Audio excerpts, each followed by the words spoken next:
cerita mistis. Gara-gara menolak bersalaman, wanita cantik ini 11 tahun menderita. Namun ketika beranjak keluar kantor, Kak Melah malah mengeluhkan kedinginan yang membuatnya menggigil. Tidak ada yang menyangka sama sekali bahwa itu semua adalah tanda-tanda dia disihir. Kami semua menyangka hanya demam biasa, kata Awang. Fisik Kak Melah semakin lemah, bahkan untuk makan sendiri saja sudah tidak mampu. Kondisi fisik Kak Melah menjadi lemah. Untuk menyuap nasi ke mulutnya sendiri saja tak mampu lagi, kata Awang.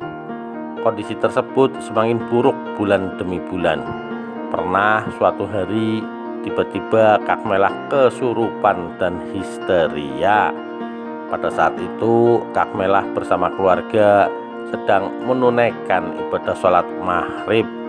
Kak Melah tiba-tiba berteriak histeris sambil menangis seperti melihat hantu. Tanpa disadari, Kak Melah berlari kabur dari barisan sholat dengan memakai mukena. Beruntung langkah Kak Melah tertahan adiknya yang bernama Rosi. Kemudian keluarga memanggil imam yang tinggal dekat rumahnya. Setelah diperciki air yang dibacakan surat Yasin, Kak Melah kembali tenang. Akan tetapi sejak itu tidak pernah pulih kembali. Lemah, katanya.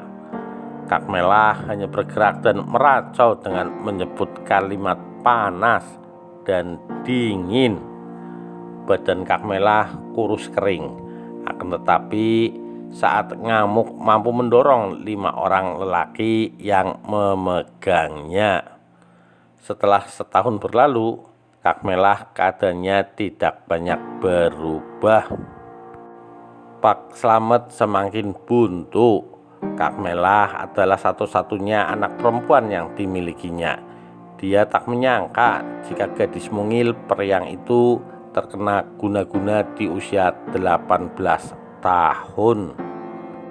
Lantaran merasa berat melihat kondisi Kak Melah, Pak Slamet membawanya ke rumah neneknya yang berada di Kuala Perlis. Saat itu lagi hujan lebat. Pak Slamet menggendong Kak Melah. Setibanya di rumah nenek, Kak Melah yang lemah tiba-tiba saja mengamuk hingga terpaksa diikat, kata Awang. Singkat cerita, sudah hampir 10 tahun berlalu. Kak Melah akhirnya bisa kembali pulih berkat bantuan dari seorang ustad di Guar Cempedak, Kedah.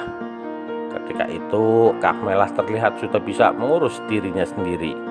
Tubuh Kak Melah yang dulunya tinggal tulang kini sudah kembali berisi.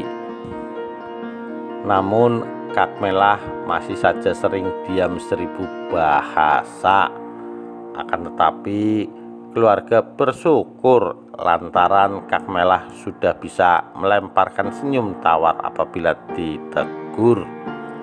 Awang menceritakan Kak Melah benar-benar kembali pulih seperti sedia kala ketika umurnya sudah menginjak 30 tahun waktu ke Johor.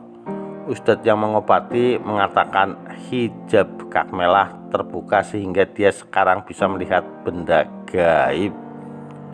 Sehingga sampai sekarang Kak Melah tidak menikah walaupun pernah didekati beberapa pria.